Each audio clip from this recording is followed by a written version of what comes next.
어떤 사람이 이 땅을 열심히 팝니다. 땅속에 있는 보물을 얻기 위한 거죠. 근데 한 가지 문제가 있는데 그 사람이 보물이 어디 있는지 모른다라고 하는 게 문제죠.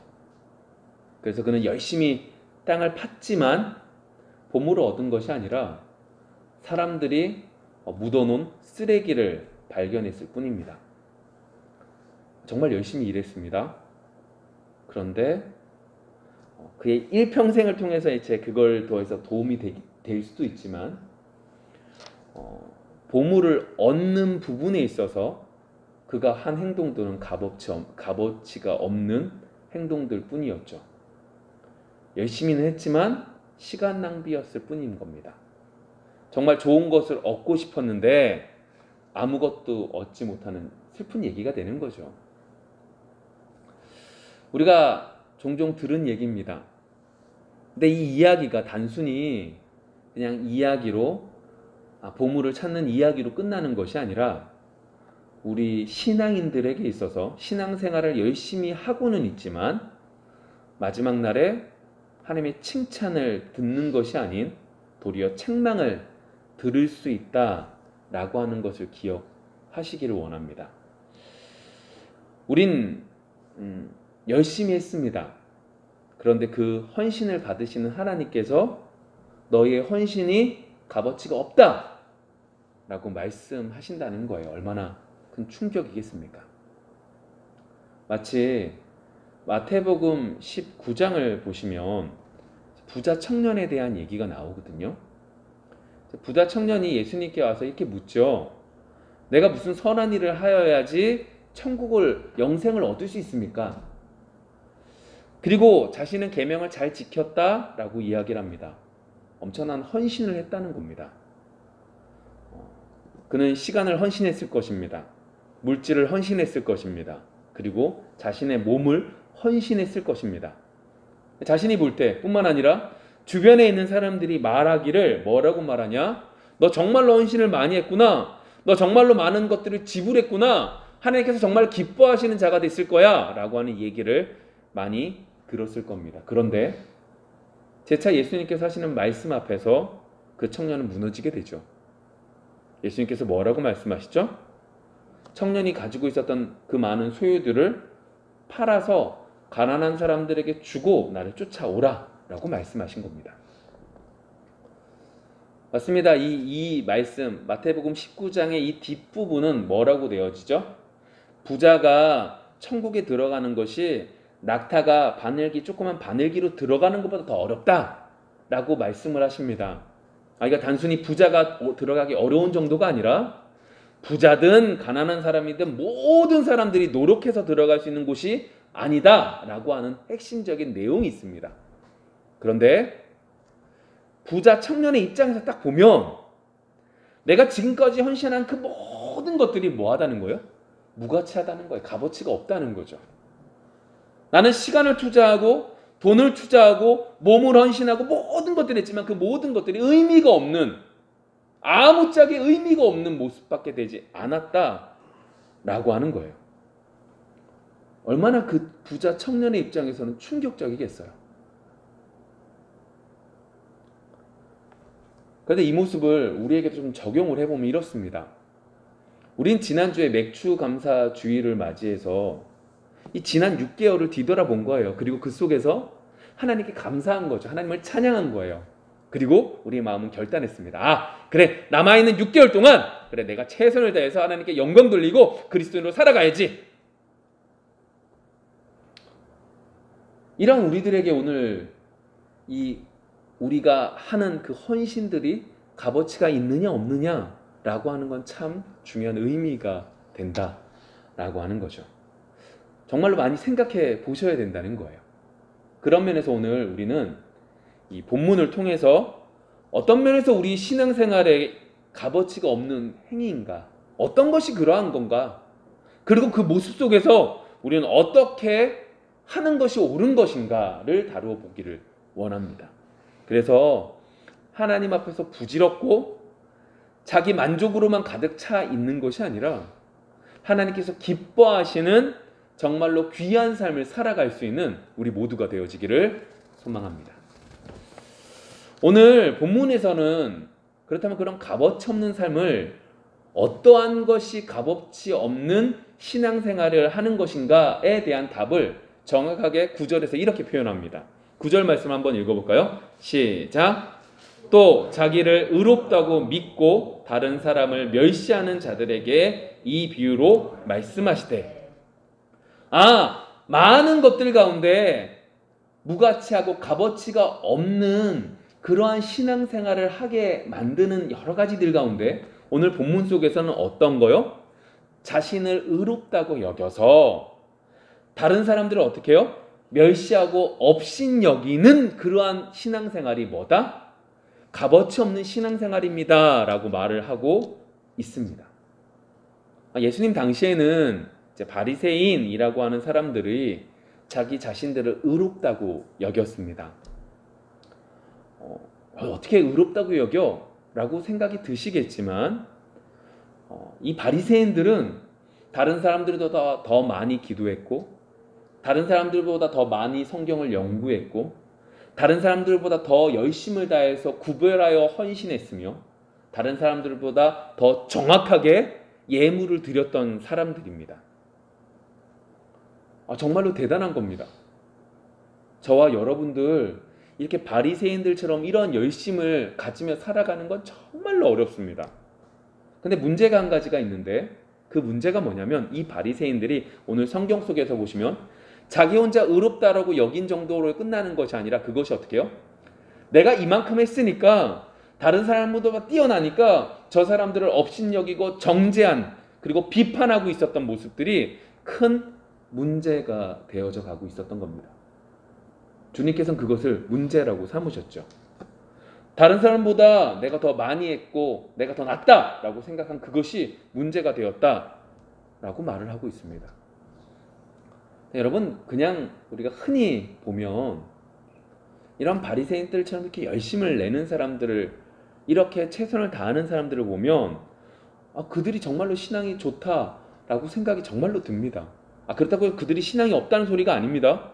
정말로 열심을 다하는 그 모습을 통하여 정말로 대단하다라는 생각이 들죠. 다른 사람들보다 더 시간을 쪼개서 말씀 읽고, 다른 사람들보다 더 시간을 쪼개서 기도하며, 다른 사람들보다 더 열심을 다해서 헌신하는 그 모습들 정말로 대단한 겁니다. 근데 이것에 중요한 한 가지가 있습니다. 우리가 정말로 값어치 있는 신앙생활을 하기 위해서 중요한 한 가지를 오늘 말씀 속에서 의롭다라고 자기 스스로 생각하는 그들에게 있어서, 우리에게 있어서 그것이 값어치 없다라고 말하는 그것들을 구별하는 아주 중요한 한 가지가 있는데, 그게 뭐냐? 의롭다, 의롭지 않다라고 하는 구별을, 그 판단을 누가 하셔야 된다? 하나님이 하셔야 된다라고 하는 것이 정말로 중요하다는 겁니다. 하나님께서 의롭다, 의롭지 않다, 주님께서 의롭다, 의롭지 않다라고 말씀하시는 것이지, 우리 스스로 우린 이만큼 했으니까 의로운 거고 우리는 이만큼 하지 못했으니까 의롭지 않은 거야 라고 구별해서는 안 된다라고 말씀하고 계시는 거죠. 또 정확하게 얘기해 볼까요? 우리가 생각할 때는 저 불의한 자라고 말하지만 하나님께서는, 주님께서는 그 불의한 자를 어떻게든 만드실 수 있는 거예요? 의로운 자로도 만들 수 있다는 거예요. 이게 정말로 큰 충격인 거죠. 우리가 신앙생활을 할 때는 어떻게 생각하냐면, 우리가 이만큼 열심히 하고 이만큼 열심히 한 것이 의로움의 한 기준이 된다고 말하고 있지만, 하나님께서는, 주님께서는 의로운 자와 불의한 자를, 하나님께서 어떻게 해요? 주님께서 불의한 자를 의로운 자로 만드실 수 있다는 거예요. 치료하실 수 있다는 거예요. 고치실 수 있다는 거죠. 이게 정말로 중요한 겁니다. 그 증거가 누구예요? 우리요. 지옥 백성된 우리들을요, 예수 그리스도의 보혈의 피로 말미암아 하나님의 자녀로 만들어 주신 거예요. 여전히 내 모습은 더러운데 예수 그리스도의 보혈의 피로 말미암아 너는 의인이라고 주님께서 말씀하고 계시다고. 그러한 것들을 받아 누리는 게 우리라고요. 근데 우리가 어떻게 생각하냐? 우리가 볼 때 열심을 다한 사람은 의로운 것이고, 최선을 다한 사람은 의로운 것이고, 그렇지 않은 사람은 불의한 사람이다 라고 구별하고 있는 우리의 모습들을 보게 되는 거죠. 맞습니다. 생각해보면 우리 속에 우리가 지금까지 이루어낸 것들에 따라서 신앙이 깊구나. 저분은 정말로 신앙이 깊어. 저분은 정말로 신앙이 없는 것 같아. 맨날 왜 저 모양이야? 라고 하는 판단을 합니다. 이미 예수님께서 우리를 위하여 십자가에 못 박혀 돌아가심으로 보혈의 피로 말미암아 의인으로 만들어 주셨는데 우리가 가지고 있는 여러 가지 공로, 여러 가지 열심을 다하는 그 모습에 맞춰 판단하고 있는 우리의 모습들, 정말로 오늘 그 모습들을 뒤돌아볼 수 있는 여러분들이 되어지기를 소망합니다. 아니, 이걸 이렇게 오해하지 마세요. 그렇다면 내가 지금까지 신앙생활 한 것이 아무짝에 의미가 없는 건가? 내가 지금까지 최선을 다하고 살아왔던 그 삶들은 의미가 없는 건가? 우리가 지금까지 한 행동들은 하나님께 칭찬드릴 건 하나도 없고 칭찬 말고 책망만 들은 일들만 가득한 건가? 그런 말을 하고 있는 게 아닙니다. 우리 지난주 말씀을 한번 기억해 볼까요? 지난주 말씀이 뭐였죠? 베드로에 대한 얘기였어요. 베드로가 죽음 앞에 놓인 거죠. 그런데 그 죽음 앞에서 놓였을 때 하나님께서 그에게 은혜를 베풀어 주셨고 평안함을 맛보게 해주셨고 감사가 있었기에 그는 어떻게 해요? 내일 죽음에도 불구하고 깊은 잠을 잘 수 있었어요. 초대교회 성도들이요, 그들이 베드로가 잡혀가고 그리고 많은 사람들이 죽어가는 그 상황 속에서도 하나님이 주시는 평안함, 하나님이 주시는 감사가 있었기에 그들은 불평하면서 끝난 것이 아니라 하나님께 부르짖고 있었어요. 그들에게 감사가 있었기 때문이에요. 그들에게 평안이 있었기 때문이에요. 그런데 지난주 말씀의 핵심은 우리가 그러한 사람을 삼자, 이게 아니라 거기서 한 발 더 나간 거였죠. 그게 뭐예요? 너무너무 귀한 건데, 베드로가 그렇게 평안을 누린 건 너무너무 귀한 건데 그 속에서 어떻게 해요? 하나님은 더 귀한 것들을 준비해 주셨다라고 하는 거였죠. 그게 뭐예요? 베드로에게 있어서는 아직 남아있는 사역들이 있다. 내가 지금까지 뒤돌아보니까 하나님의 뜻 가운데 정말로 많은 일들을 한 거예요. 말씀을 선포할 때 많은 사람들이 몰려왔어요. 이방인들도 그리스도인이 성령을 받을 수 있느냐에 대한 문제도 분명히 내가 말함으로 그 모든 것들이 다시금 환기되는 역할을 감당했어요. 이만하면 충분한 것 같아요. 그리고 이때는 끝났을 거라고 생각한 그때에 하나님께서는 더 귀한 것들을 거기에 남겨주셨다. 아직까지 남아있는 사역이 있다라고 하는 귀한 축복을 누리게 해주신 거죠. 초대교회 성도들도 마찬가지였어요. 우리 베드로 사도가 신앙을 지키게 해주십시오. 그러나 살려주십시오. 그러나 신앙을 끝까지 지킬 수 있도록 인도해 주십시오. 라고 기도하는 그 가운데 그들의 머리로선 도저히 상상하지 못했던 베드로의 살아남, 돌아옴을 보게 하는 더 큰 축복을 그들이 누리게 된 거죠. 뭘 말하는 거예요? 과거에 대한 부정을 말하고 있는 게 아니에요. 여러분들이 지금까지 살아온 거는요, 하나님의 은혜의 산물이고 하나님이 여러분들을 붙들어 주셨다는 증거예요. 그걸 부정하자는 게 아니에요.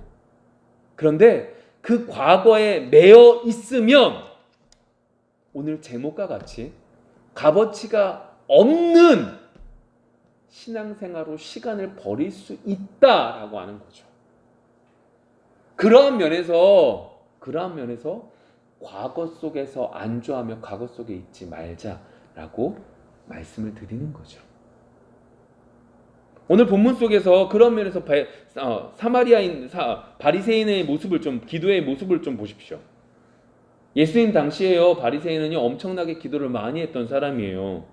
그런데 그 기도 많이 했던 바리새인들에 대해서 예수님의 평가는 그들의 기도가 올바르지 않다라고 하는 평가를 하는 거죠.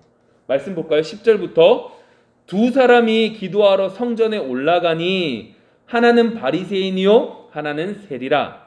바리새인은 서서 따로 기도하여 이르되 하나님이여 나는 다른 사람들 곧 토색, 불의, 간음을 하는 자들과 같지 아니하고 이 세리와도 같지 아니함을 감사하나이다.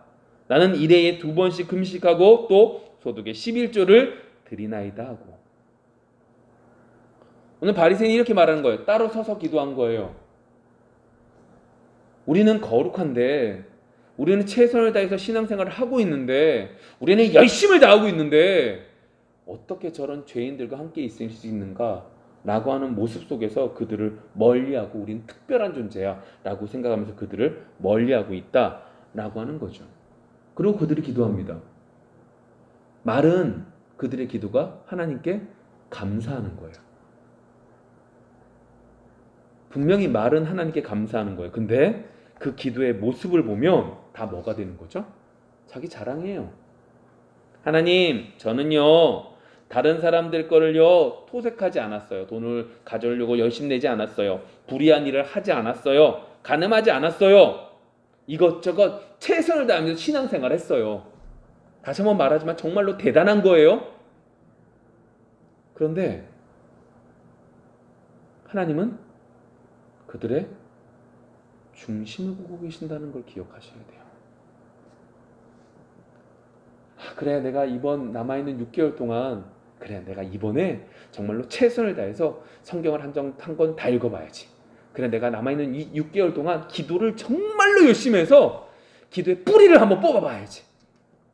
충분히 너무너무 좋아한 거예요. 너무너무 귀한 거예요. 너무너무 소중한 거예요.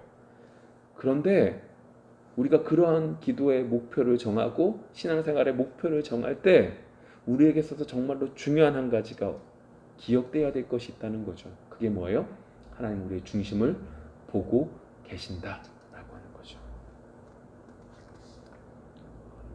사람들 많이 있을 때의 모습이 아니라 사람들 없을 때의 나의 모습을 알고 계신다고요. 내 말과 행동이 아니라 그 마음속에 있는 우리의 악한 모습을 하나님은 알고 계시다고요. 율법에서는 이렇게 말하거든요. 간음을 행동으로 옮기지 않으면 죄가 되지 않았어요. 근데 예수님께서는요, 성산순에서 뭐라고 그러세요? 그 마음을 짓는 것조차, 그 마음을 먹는 것조차 뭐다? 죄다라고 분명히 말씀하고 계세요. 그런 면에서 생각을 해보시면 오늘 이 바리새인이 하나님께 감사합니다 라고 말하지만 그 감사 속에 있는 그 내용을 보시면 그 내용이 뭐냐면 이 얘기예요. 하나님, 저 이것도 잘했고요, 요것도 잘했고요, 요것도 잘했어요. 그러니까 하나님, 저에겐 더 특별한 은혜를 내려주세요. 오늘 바리새인은요 그렇게 하고 있는 거예요. 하나님, 저요 정말로 최선을 다하면서 모든 것들을 했어요. 그러니까 하나님, 저한테 이만큼 더 큰 복을 좀 내려주셔야 돼요. 꼭 내려주셔야 돼요. 하나님, 그리고요 저의 모습을 제가 이렇게 기도하면서 다른 사람들 보면서 내 자랑거리가 되게 해주세요. 이 얘기밖에 되지 않는 거예요. 이것에 대한 평가가, 주님의 평가가 뭐예요? 잘못된 기도라고요. 너 이거 기도하는 거 아니라고요. 근데 보세요. 이 바리새인의 기도의 반대편에 누구의 기도가 있어요? 세리의 기도가 있어요. 13절에 이렇게 말합니다. 세리는 멀리 서서 감히 눈을 들어 하늘을 쳐다보지도 못하고 다만 가슴을 치며 이르되 하나님이여 불쌍히 여기소서 나는 죄인으로소이다 하였느니라. 세리는요 성전에 들어가긴 했어요. 근데 멀리 섰대요. 이게 무슨 말이냐면 지성소 가까이 가지 못했다고요. 이방인의 뜰 정도 되는 곳 속에서 기도하고 있는 거예요. 기도의 내용을 볼까요? 가슴을 펑펑펑 치면서요. 불쌍히 여겨달래요. 자신이 생각하면서, 자신이 지금까지 살아오면서 내가 지금까지 한 행동들을 보니까 다 선한 게 하나도 없었던 거예요. 다 죄의 죄만 더하고 있었던 내 모습을 보는 거죠. 그리고 그 모습 속에서 오늘 성경 속에선 자신이 지금까지 한 것을 기준으로 한 것이 아니라 하나님 말씀을 부여잡고 나갈 수밖에 없었어요. 이사야 말씀 속에 이렇게 되어져 있거든요. 이사야 43장 25절에 나 곧 나는 나를 위하여 내 허물을 도말하는 자니 내 죄를 기억하지 아니하리라. 하나님 기억하지 않으신다고 했잖아요. 이 말씀 하나 붙들고 나가고 있는 게 지금 세리의 모습이라고요. 내가 지금까지 살아온 모습들을 쭉 뒤돌아보니까 다 선한 거 하나가 없는 거예요. 다 악한 짓만 한 거죠. 그 모습 속에서 그래도 말씀을 부여잡고 나아가서 하나님, 나는 죄인입니다. 나를 용서해 주세요. 라고 하는, 가슴을 치면서 하는 기도를 했던 것이 오늘 세리의 모습이죠. 이제 중요한 게 이거예요. 우리가 지금까지 값어치에 대한 얘기를 했어요. 값어치 있는 신앙생활, 값어치가 없는 그냥 시간만 버린 신앙생활. 이 두 곳에 대한 것들 속에, 이 두 부분들 속에서 바리새인의 기도의 모습을 봤고 세리의 기도의 모습을 봤어요. 근데 이 모습에 대해서 예수님이 어떻게 평가하느냐를 잘 보셔야 돼요. 오늘 14절 상반절에 뭐라고 이렇게 말합니다. 내가 너희에게 이르노니 이에 저 바리새인이 아니고 이 사람이 의롭다 하심을 받고 그의 집으로 내려갔느니라. 와, 놀라운 말씀을 하시는 거예요. 놀라운 선포를 하시는 거예요. 뭐라고 선포하시냐? 이 바리새인보다 저 세리가 더 의롭다. 여러분, 우리가 신앙생활 하면서 기억하실 것이 하나 있습니다. 그게 뭐예요? 주님께서는 분명히 불의한 사람도 의로운 사람으로 고치실 수 있다라고 하는 걸 기억하셔야 된다고요. 우리가 정말로 값어치 있는 신앙생활 하기 위해서 주님께서는 불의한 자도 의로운 사람으로 고치실 수 있고 치료하실 수 있는 분이다 라는 걸 인식하셔야 돼요. 왜요? 이걸 인식하지 못하면 내가 의로운 자가 되기 위해서, 내가 의로운 자로 바뀌어지기 위해서 열심을 다하죠. 노력을 합니다. 그 노력의 모습이 여러 가지 모습으로 나타나게 되고 그 여러 가지 모습으로 인하여 다른 사람들의 칭찬을 들으면 내가 나도 모르는 사이에 나는 특별하다고 생각하게 되고 그 특별함이 더해지면 다른 사람들을 구별해서 다른 사람들을 정죄하며 나아가게 되는 것이 우리의 모습이라는 거예요. 그런데 오늘 예수님께서 뭐라고 그러세요? 선포하세요. 이 세리가 더 의로워. 이 세리가 왜 의로울까요? 여러분, 왜 의로운 거예요? 행동 아무도 안 했기 때문이에요? 여러분, 이거 이렇게 오해하시면 안 된다고 말씀드렸어요. 불의야, 그리고 토색가, 그리고 간음, 이런 거 막 행해도 되는구나. 이런 거 아무짝에 쓸모없는 거나 막 살아도 되는 거. 이 말하는 거인가 아닌 거 절대 아니에요. 오늘 세리의 모습 속에서 딱 한 가지밖에 나타나는 게 없어요. 세리의 모습과 바리새인 모습 속에서 한 가지가 다를 뿐이에요. 바리새인은 내가 열심을 다한 공의에 대한, 내가 열심을 다한 나의 공적에 대한 얘기를 했다면 세리는 뭐에 대한 얘기를 했죠? 내가 죄인입니다라는 얘기를 했어요. 내 평생을 살다 보니까 내가 처음에 하나님을 잘 믿으려고 했다가 그게 안 되다 보니까 돈이나 많이 벌어야지 하고 열심을 다해서 사람들한테 손가락질 당하며 죽을 수도 있는 그 상황 속에서 열심을 다해서 돈을 벌었는데 막상 지금 와서 생각해보니 그 모든 것들이 의미가 없었어. 내가 잘한 게 하나도 없네? 정말로 내가 생각해보니까 내가 정말로 죄인이구나. 자신의 모습 그대로 나오는 그것이 결국 예수님께서는 어떻게 하시는 거예요? 그를 의롭다라고 말씀하시는 거죠. 왜요? 내 모습 그대로 나아가는 그 속에서 하나님은 어떻게 하실 수 있냐? 우리를 치료하실 수 있고 우리를 고치실 수 있고 우리를 낫게 만드실 수 있다라고 하는 거예요. 여러분, 우리가 신앙생활하면서 가장 큰 막는 벽이 무엇이라고 생각하세요? 많은 것들이 있겠지만 우리의 신앙생활에 있어서 딱 막아버리는 벽 중에 가장 큰 것이 자존심입니다. 그리고 체면이죠. 내가 신앙생활 몇십 년 했는데 아직도 집 사는 거예요. 내가 신앙생활 열심히 한다고 했는데 아직도 여러 가지 잘 모르고 있는 그 모습이 부끄러운 거죠. 내가 이만큼 신앙생활 했는데 저 몇 년 안 된 사람이 나보다 훨씬 더 잘하는 걸 용납을 못하는 거예요. 자존심과 체면이 우리가 신앙생활하는 것 속에 가장 큰 벽이 되어서 하나님께 나아가는 것을 막아버리는 경우들이 너무나 많아요. 그리고 그 부분에 대해서 예수님이 이렇게 말씀하시는 거예요. 14절 하반절에 뭐라고 그래요? 뜬금없이 더 이 사람이 더 의로워라고 말씀하신 그 다음에 뭐라고요? 무릇 자기를 높이는 자는 낮아지고 자기를 낮추는 자는 높아지리라. 그래서 이 말씀을 하시는 거예요. 자존심과 그런 것들을 내려놓으셔야 된다고. 그런 것들을 내려놓을 때 어떻게 되는 거예요? 하나님은 의로움의 시작점인 내가 죄인입니다 라는 고백으로 나아갈 수 있게 된다라고 말씀하고 있는 거죠. 여러분, 오늘 우리는 신앙생활에 있어서 값어치에 대한 얘기를 나누고 있어요. 우린 정말로 값어치 있는 신앙생활을 하고 싶죠. 우리는 정말로 하나님께서 기뻐하시는, 하나님께서 칭찬하시는 삶을 살기를 원해요. 그러다 보니까 우리는 뭘 가장 먼저 생각하냐면 열심을 다하는 저 사람들의 모습을 보아 우리도 저렇게 하면 되는구나 라는 걸 바라보게 돼요. 그리고 저렇게 열심히 하는, 성경을 열심히 읽고 기도를 열심히 하고 봉사, 헌신하는 저 모습을 따라서 똑같이 행동해요. 근데 하나님의 평가는 뭐였어요? 값어치가 없네 라고 하는 말씀을 하신다는 거예요.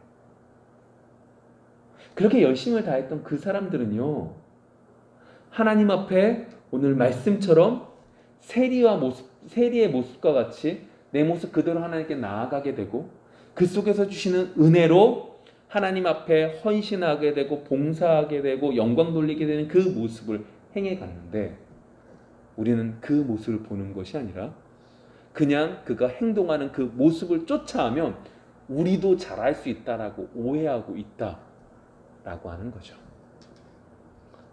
그럼 여러분, 남아있는 6개월 동안 어떻게 하시는 것이 값어치 있는 신앙생활을 하시는 게 될까요?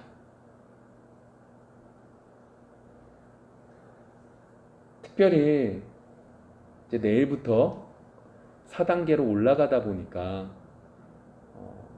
여러 가지 사회적으로 많이 어수선할 거라고 생각을 해요.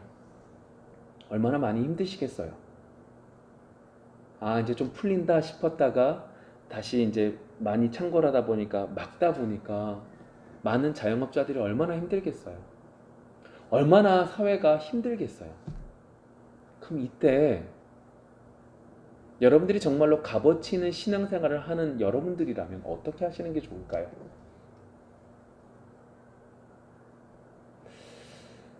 오늘 댁에 돌아가셔서 오늘 말씀을 묵상하시며 내가 어떻게 하는 것이 정말로 값어치 있는 신앙생활을 하는 빛과 소금의 역할을 감당하는 자인가를 뒤돌아보며 묵상하며 내일부터 그러한 삶을 살아갈 수 있는 여러분들이 되어지기를 소망합니다.